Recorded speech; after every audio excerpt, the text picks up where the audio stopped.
Terus kalau sekarang kan lagi rame tuh Ci, bikin seperti P2P lending atau peer-to-peer lending. Dan aku lihat banyak usaha-usaha kecil atau UKM itu juga pinjaman dari sana. Uh, Kalau menurut Cici, pendapat Cici dengan P2P ini gimana Cici? Oke. Sebenarnya peer-to-peer lending itu ada beberapa bisnis model. Nah, kalau pinjaman yang di sini mungkin peer-to-peer lending yang untuk sektor produktif ya, untuk yang UMKM, untuk yang punya bisnis ya. Oke.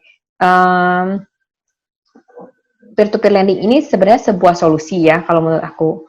Solusi buat teman-teman yang ingin mengajukan pinjaman ke bank dan ditolak oleh bank karena tidak memenuhi serangkaian persyaratan bank. Karena biasanya kalau bank itu pasti punya selera resiko beda-beda. Tapi ada resiko dasar, misalnya nih kalau teman-teman pebisnis, mereka biasanya akan minta, oke, aktenya perusahaan, terus minta juga NPWP, minta juga mungkin untuk laporan keuangan perusahaan gitu. Sedangkan kalau pebisnis yang pribadi atau UMKM rata-rata mereka belum punya tuh laporan keuangan. Ataupun ada tapi cuma kayak catatan kotretan doang gitu, cuma kayak buku, notes, omset bulan ini berapa tapi nggak pernah ada yang rapi.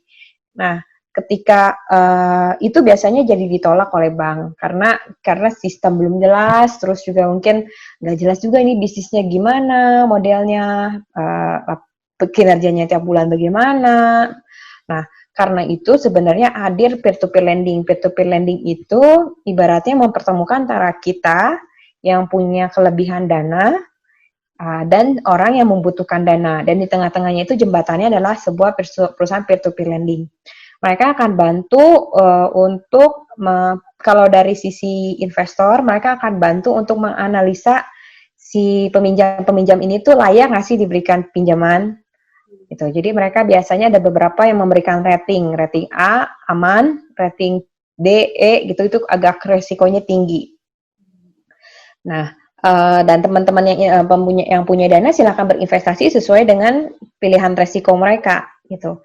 Kalau yang pengen aman ya tingkat pengembalian investasinya lebih rendah gitu ya. Nah, kalau yang D sama E mungkin resikonya tinggi, jadi diberikan imbal hasilnya lebih tinggi. Nah, dari sisi orang yang butuh dana, peminjam, itu mereka akan terbantunya adalah mereka nggak perlu pusing cari-cari peminjam siapa, tapi ada beberapa investor atau mungkin satu investor yang punya dana dan mereka udah willing to pay gitu, mereka mau minjemin dananya. Tapi pasti kita sebagai peminjam tentu harus ada bayar bunga. Ya. Nah, bayar bunganya ini memang biasanya sih karena UMKM masih kecil gitu ya, tentu bunganya akan jauh lebih tinggi daripada teman-teman pinjam ke bank. Karena itu memang balik lagi sesuai dengan kebutuhan bisnisnya, dananya, kira-kira nih kalau kita mau minjem, udah bisa belum sih kita ngerencanain pembayarannya? Misalnya kita pinjam untuk tenor, let's say tenornya 6 bulan gitu ya. Nah, dalam waktu 6 bulan tuh udah ada belum kira-kira nih dananya yang terkumpul atau kayak bayar cicilan setiap bulannya untuk bisa bayar si pinjaman peer-to-peer lending itu. Karena memang kalau dari peer-to-peer lending, syarat untuk pengajuannya jauh lebih mudah, bahkan cara mereka analisa resikonya pun jauh lebih longgar daripada pinjaman ke bank. Ya, ada beberapa yang bahkan aku tahu mereka sendiri yang membantu untuk para UMKM itu kayak bikin rapihin untuk laporan keuangannya gitu. Jadi mereka, Bu ini ternyata ini ya penjualannya jadi Ibu per tahun segini ya gitu. Jadi mereka secara tidak langsung jadi mengedukasi untuk para UMKM akhirnya jadi melek tentang keuangan, melek tentang pinjaman, terus juga mengajarkan mereka juga secara bertanggung jawab untuk nih kamu udah pinjam dananya orang loh, jadi ayo kembangin bisnis kamu. Kalau enggak nanti nggak bisa bayar bunga, kalau enggak nanti juga mempengaruhi kredit rating kamu. Karena ada beberapa yang lanjut udah bayar terus mereka lanjut pinjaman lagi. Itu di Indonesia sih kupikir bagus sekali ya ada pinjaman peer-to-peer lending ini karena dari sisi investor pun diuntungkan, sisi dari borrower peminjamnya pun diuntungkan. Cuma memang kita perlu berhati-hati aja karena ini kan jembatan penengah gitu ya. Jadi ya pastiin aja yang terdaftar di OJK, legalitasnya oke, terus juga manajemennya tahu gitu ya, kita pelajari manajemennya, apakah ada track record buruk gitu ya, bisa googling, terus lihat juga review-review orang yang sudah pernah berinvestasi atau orang yang sudah pinjam di sana, apakah mereka selama ini ada keluhan atau enggak. Terus bisa lihat juga bagaimana sih kira-kira cara si manajemen si peer-to-peer lendingnya ini tuh menseleksi, menganalisa resiko. Jadi pelajarin si sistem peer-to-peer lendingnya itu. Karena ada peer-to-peer lending yang mereka pakai asuransi kredit, ada yang sistemnya pakai jaminan, ada yang sistemnya sama sekali nggak ada jaminan. Jadi kalau sampai nggak bisa bayar tuh tanggung renteng. Tanggung renteng. Ada tanggung renteng tuh contohnya gini, Karen. Jadi misalnya nih, kamu ngasih pinjaman sama ibu-ibu di desa. Ibu-ibu di desa ini punya usaha kecil-kecilan dan mereka butuh dana. Nah, ketika si ibu-ibu ini nggak bisa bayar, itu akan dibantu tanggung renteng sama ibu-ibu sekampungnya situ.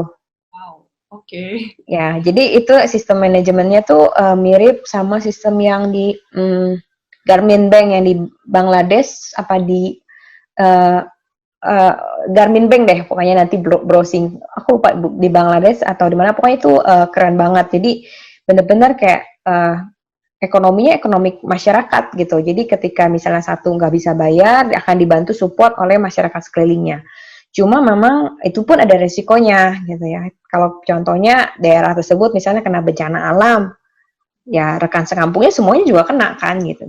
Bukan cuma satu orang. Jadi tetap aja investasi dimanapun ada resikonya, pinjaman pun tentu ada kewajiban untuk dibayar. Jadi benar-benar rencanakan keuangan kita, benar-benar apalagi kalau kita meminjam kan komitmen ya, ada nama baik. Jadi benar-benar rencanain keuangan kita ketika kita mau minjem ini buat apa, terus ketika kita mau minjem ini bayarnya nanti gimana.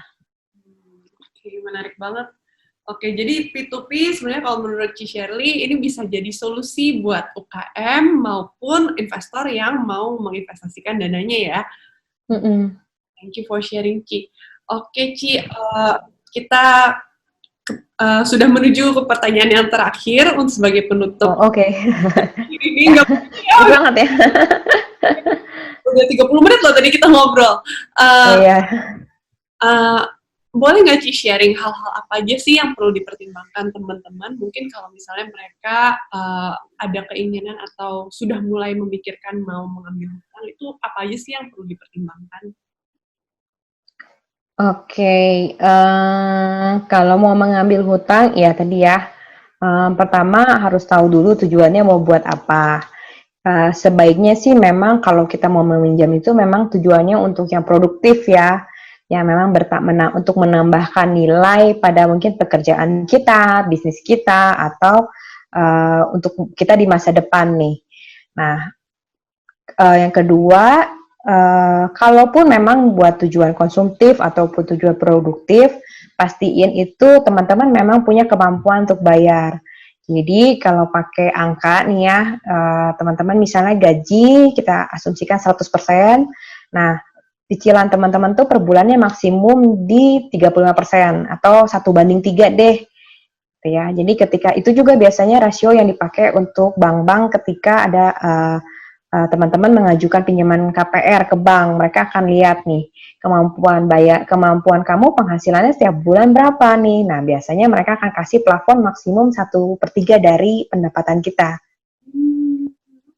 Tuh, nah karena itu maksimum gitu ya. Kalau punya cicilan itu ditotalin, digabungin per bulannya, jangan sampai lebih dari 1/3 ya, atau mungkin kalau di dalam persentase di 35% deh. Gitu. Nah, kalau yang ketiga itu sebenarnya kalau kita mau berpikir lagi gitu ya, apakah benar-benar ini kebutuhan yang memang perlu sekarang juga untuk kita pinjam dananya, atau kita juga bisa siapin dan kita melakukan pembeliannya nanti gitu ya, beberapa tahun lagi atau beberapa bulan lagi. Contohnya nih, dulu aku tuh tipe yang kalau misalnya jalan-jalan gitu ya, itu aku suka pakai kartu kredit. Memang sebenarnya di satu sisi jadi memudahkan ya, tapi di satu sisi jalan-jalannya cuma 1 minggu nih Karen. Tapi nyeseknya selama berbulan-bulan gitu, harus bayar kartu kreditnya. Akhirnya aku mikir sampai di satu poin di mana kok aku refresh ya, berasanya seneng abis jalan-jalan, explore negara yang baru. Tapi kok setelah itu berbulan-bulan aku malah jadi pusing ya mikirin tagihannya. Akhirnya aku cuma mikir gini, kalaupun aku mau berinvestasi, kalaupun aku nanti mau jalan-jalan, aku mau nyiapin dulu dananya gitu. Boleh pakai kartu kredit misalnya mau ngejar miles-nya gitu ya. Mau ngejar untuk dapat reward pakai kartu kredit itu bagus banget karena kan kita juga bisa dapetin keuntungan-keuntungannya kalau pakai beberapa kartu kredit. Pakai milesnya, tapi pastiin juga kalau bayar cicilan itu, kalau saya sekarang nggak pakai arus kas bulanan, tapi saya udah ada dana investasi yang udah deh cairin aja gitu, jadi nggak akan bikin cash flow per bulannya jadi terganggu. Malah setelah liburan itu benar-benar refresh dan beberapa bulan setelah liburan pun masih tetap refresh gitu karena arus kas bulanannya nggak terganggu, nggak usah mikirin cicilan, nggak usah mikirin nanti jatuh tempo, nggak usah, tetap bisa seperti biasa lah sebelum liburan juga, sebelum dan sesudah liburan.